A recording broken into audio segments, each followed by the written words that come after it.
Fellow Toastmasters, welcome guests. A few years ago, I slowly entered my children's classroom on open house day. All around the classroom, there were some projects of art framing all the walls. Some beautiful pieces of art of faces and animals and families and trees and hearts. I was really impressed by these young children's artwork on the walls, and I was wondering which ones were my kids. So I started looking through the different pieces of art on the walls, looking at the bottom of the art, looking for Julian's or Ryan's signature. I started with the best art first. There was a picture of close detail of a mom and a dad and a couple of kids and a dog, all smiling, all facing the viewer in warm colors, 10, 12 different colors of oranges and greens and yellows. I looked at the bottom, Julie. I noticed another piece of art next to it. It was a scribbling in dark colors of a monster eating the earth. What kind of dysfunctional child? I looked at the bottom, Ryan Richey. I noticed Julian's art right next to his. Julian's art had one single black crayon of airplanes flying across the picture, bombing the ground, tanks at the bottom, shooting bullets up at the sky. The whole picture was full of bullets flying everywhere. It reminded me of my art. Oh, the shame that I had passed my bad artist genes down to my children. I started looking around the classroom some more, though, and I noticed a big difference between the boys' and the girls' art. The girls' art were of things, of people, of faces, of animals, of trees, of houses, in at least 10 different colors of reds, oranges, what researchers call the warm colors of browns and yellows, all asymmetrical and all facing the viewer. The boys' art, on the other hand, was of action, far away.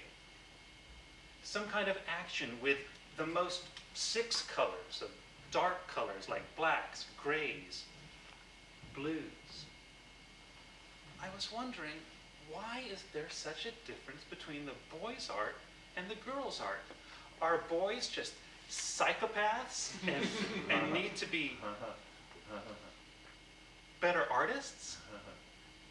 Well, I started doing some research on the web, and I found some research that points to the fact that there might be an innate difference in the sexes versus a behavioral difference in the sexes. What do I mean by behavioral difference? What I mean is, some people think that, well, because we teach girls to be nurturing, to play with dolls versus trucks, for example, and teach boys to play with objects that move, like trucks, for example, versus dolls, that we're teaching girls to be nurturing and to choose people and to draw pictures and be more nurturing and empathic.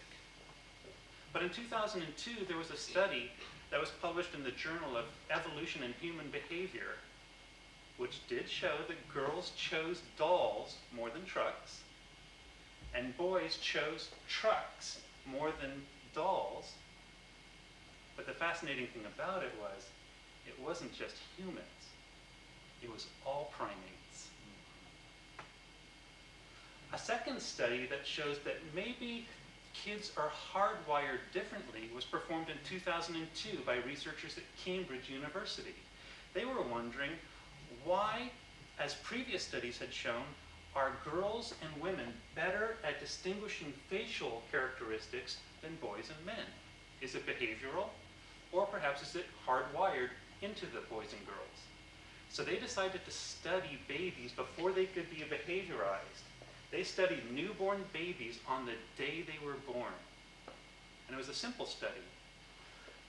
They conducted a study where they could, the newborn babies could look up and either focus on a simple moving mobile, or a woman's face smiling at them.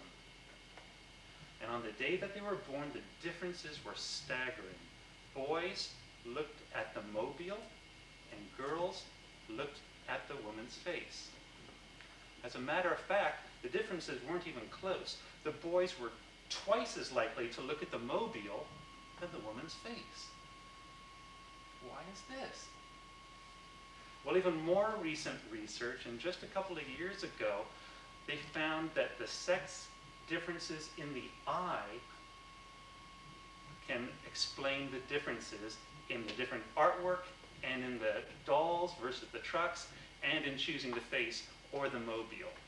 They found that in our eyes we have retinas, and the retinas are responsible for taking the light and making neurological impulses out of it. In a sense, our retinas are what take the light that we see and turn it into our brain signals. Part of our retinas are M cells and P cells. M cells are motion detectors. They're attached primarily to rods and dispersed all through the eye so you can see across your field of vision. Where is it? Where is it going? Well, guess what? Boys have a lot more M cells than P cells. As a matter of fact, all species, males, have a lot more M cells than P cells. What's the P cell do? I bet you can guess. The P cell is centrally focused and is concerned with, what is it? It's concerned with what's the texture, what's the color. So these differences that are built into the anatomy of the eye show that boys see things differently than girls do. It explains why males choose trucks, which are moving and action-oriented, and girls choose dolls, which are nouns. It shows why the boys might draw action-oriented things in the colors that the M cells perceive, in the dark colors of the black and silver and gray and blue, and why girls tend to draw things with lots of different colors like the P cells perceive from the cones. If I had known this difference back when my boys were going through school, I might have encouraged them. I wouldn't have judged them to be such bad artists. I would have understood that there's differences, and I could have helped teach them accordingly. Now I see things differently. Mr. Toastmaster. All right.